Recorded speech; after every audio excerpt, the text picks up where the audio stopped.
case study had trouble with retelling. That was a weak area. She also said that she wasn't really strong in summarizing, so I picked reciprocal teaching as a strategy to help her with her reading. Reciprocal teaching is an approach that is student-directed. Once the teacher goes over the directions and models for them, and then all they really have to do is monitoring. So reciprocal teaching refers to an instructional activity in which students become the teacher in small groups. The teacher's models then helps the students learn to guide group questions using 4 strategies. Summarizing, that's the weak area that my student thought she was weak at. Question generating, clarifying, and predicting. Once students have learned these strategies, they take turns assuming the role of the teacher. A leading dialogue has been what is read to them. They have a scripted dialogue that they could follow, and it helps them guide them through their reading process. It encourages students to think about their own thoughts processing during the reading, and it helps students learn to be active and involved in monitoring their comprehension as they read. It teaches students to ask questions during reading and helps make the text more comprehensible and memorable. And memory was one of the reasons why she was having a little bit of difficulty with retelling. Now, the first thing they have in reciprocal teaching is predicting. And they give you little cards that you could follow along. One is, it gives you a little script to follow, and it gives them questions that they could always look back to and guide them through their learning. It says, when I predict, I infer, speculate, make a guess using evidence from the text, pictures, use my schema, or what I know. The questions that they could ask themselves as they read is, what do you think will happen? What clues tell you what will happen, and what will the author reveal next? Now, predicting is a little bit difficult for some students, so they suggest that you allow them to read a little bit before they start to predict. So, I mean, you could have them look through the pictures and make a guess, but sometimes students lose their confidence when they can continuously predict incorrectly. So it's a good way to either share that you've been wrong before or to let them read a little bit ahead.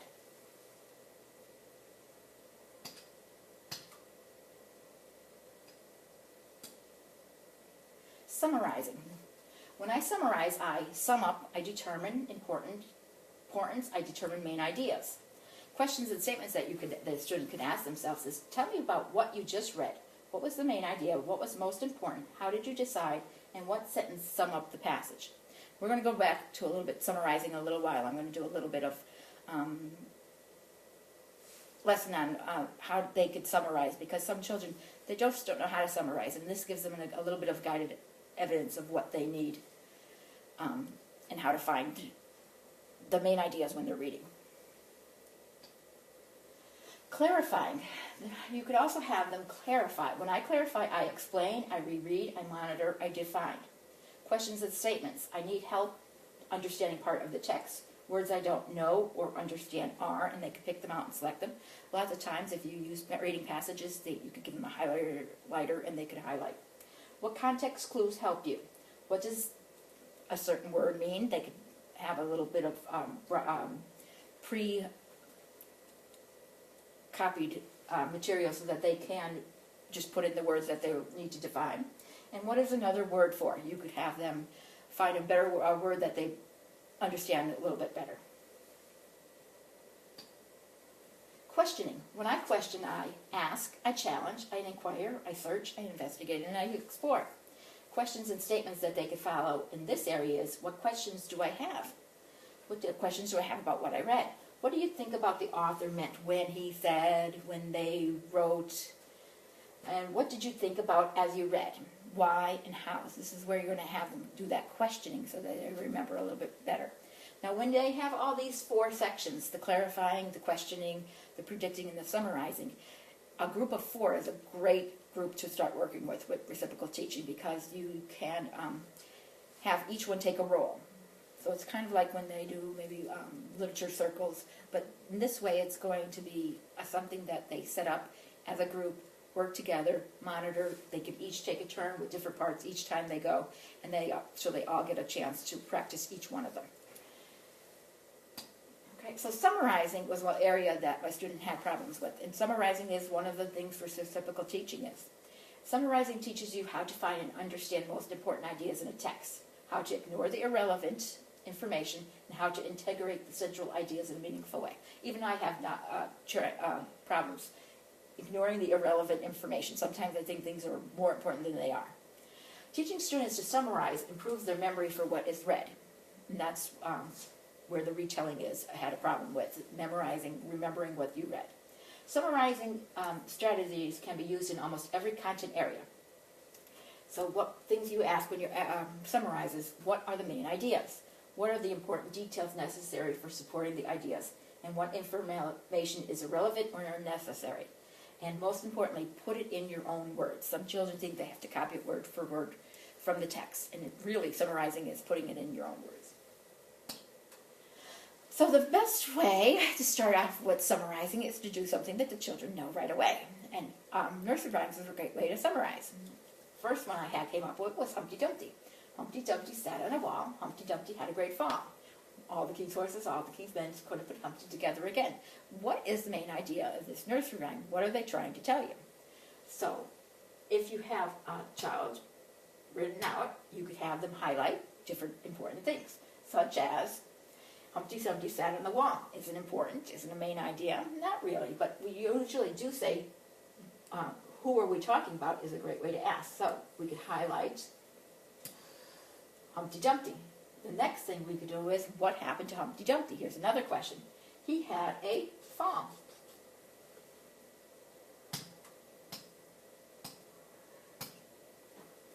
All right. What happened to all the king's horses and all the king's men? Couldn't put Humpty together again. Is that important that all the king's horses, that we know all the king's horses and all the king's men couldn't put them together again? Well, part of it is, the kings and the horses may not be important, but we do know that he couldn't be put back together again, right? So, and he couldn't be put together. All right, so what I came up with for a good way to do it is, Humpty Dumpty fell off the wall, and he was broken and couldn't be repaired. Main idea of the story. Humpty Dumpty fell off the wall, he was broken, and couldn't be put back together again. Next one I came up with was Jack and Jill.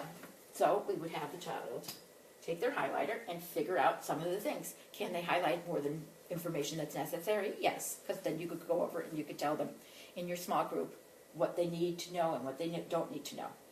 First of all, I would say Jack and Jill. Who we're talking about is an important part of the story.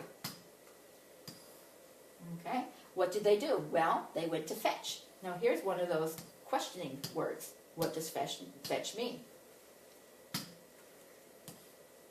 All right, so we know that. And another person could work on finding out what that word is. Fetch a pail. They went to get it. We're going to replace the word fetch with get. They went to get a pail of water. What happened after that? Well, Jack fell down, and so did Jill.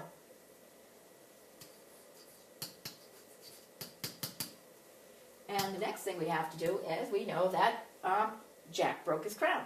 So what does broke his crown mean? Let's put it in our own words. He got hurt. Right? So is it important? Yeah, we're going to use that and we're going to work with it.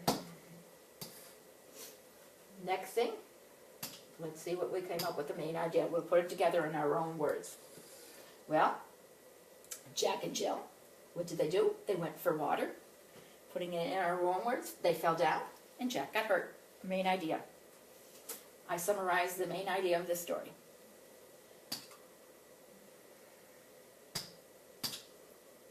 Okay, here's another one. Mary Had a Little Lamb.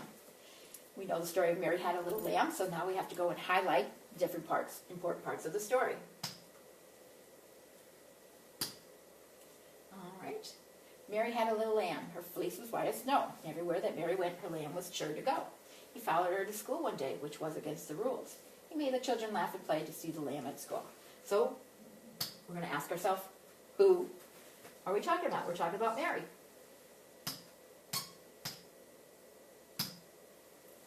And her lamb. What happens after that? Well, Mary had her lamb, and he followed her everywhere.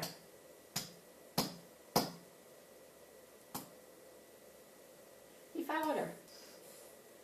And, most importantly, he went to school with her, which just made the children laugh and play. All right, so the next thing we have here is what we came up with when we put all this information together. As the children read, they could make up their own little section, and then their own main idea, summarize, and we could go over it together and review what we have. Mary had a lamp that followed her to school. He made the children laugh because he was at school. Can some of the information be eliminated? Yes, it can. Does it tell the main idea of what facts we need? Yes. Could we take out some of the information? We could adjust it. And to show the children that you make mistakes is a great way to build their confidence too, and when they make a mistake. Next one I have is freshwater fish, and this is a little bit of a story. So I would have the children then go over and do a little bit of themselves, guide them with them at this point, monitor what they're doing, have the children work together, discuss it out loud. It's a great way to work. Reciprocal teaching is giving them a role to play, telling them what they need to do, and showing them how to do it. And then you could really sit back. There's a lot of worksheets out there for the children to use. They can fill in as they read and as they go. And it helps them build their confidence. It's great for memorizing. And you can find a lot of information on education.com and Reciprocal. Reading Rocket has a whole bunch of information that is available to the students. So reciprocal teaching I found to be very good. It not only goes from the fourth grader that I had, but it goes from K to 12. And it's a great, it's differentiated, and it builds as they go.